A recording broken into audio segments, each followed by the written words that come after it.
slow or fast from the first tempo. So you have two different tempos going on at the same time, but your form and your shape is still the same. So I think with the time, it's always a matter of retaining that form, you know? And that's sort of what makes it interesting to me, is if you can retain the form of what you're originally doing and step out of the time, but always have it in mind. So it's sort of two things going on at once, I guess. Do you get lost? Sometimes. I think what's great about playing with Jorge and Larry with that trio is that at various times, sometimes one of us gets lost. Almost never are we all lost together. And I think the trick is to get good at being able to find your way back again. When you get lost, very quickly realizing it and listening to the other guys where they are and then coming back to it.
So it starts out minor and then it ends major.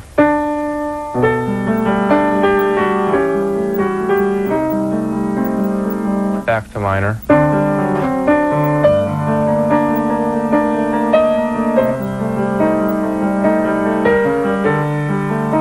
What's really fascinating to me and great about music is harmony. You know, people think a lot in terms of you know, how does an improviser or a musician or a composer sort of identify themselves? And often people think of melody. You know, what type of melody do you write? You know, can you write a great melody?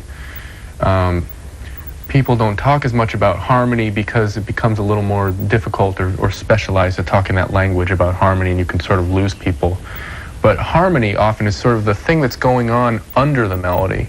And someone like, when I think of anyone from Schubert or Brahms all the way through, you know, the Beatles, for jazz, certainly Coltrane, Duke Ellington, people like that, they were really great harmonists, you know, in the sense that they wrote these great melodies, but the melodies wouldn't have been too much if there wasn't this harmony under it that oftentimes is this sort of thing that's mixing a very simple melody with harmony that's something that's not as simple, you know, sort of has a darker side to it, so it sort of mixes the two together. You know.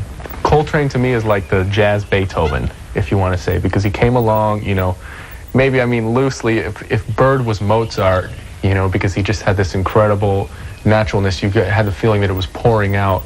Coltrane was the guy who came along and did that same sort of thing that Miles did when he broke through harmonic territory and rhythmic territory in the way his band played together. It was very much about, maybe some people would say Charlie Parker was like that, but for me, I get that from Coltrane, that they're just sort of saying, they're saying two things at the same time, which would seem not to go together. His music is saying, fuck you to the audience, but in a really beautiful way. It's like, fuck you, I love you, now let me play you some beautiful music, you know? So there's this feeling like, they're going to do whatever they want and assert their own will and not worry about how it's being understood or whatever. Yet the wonderful thing about that is that it speaks to people. So then you have to ask, why is that subjective creation more beautiful than somebody else who's just playing all these notes and sort of being free or whatever?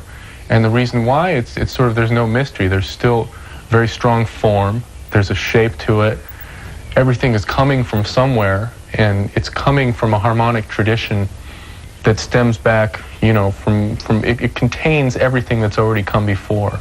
What's really happening is he's becoming free from something that's grounded in something. There's always that ground. Sometimes it's just a pedal point, just one note down here. That's the bass. But everything springs from that and sort of organically comes from that pedal point.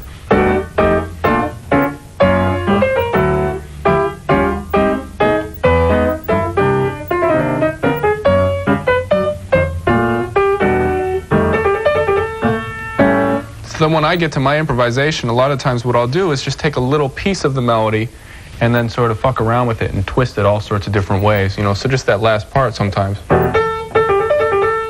And then I get to that and then move it all over the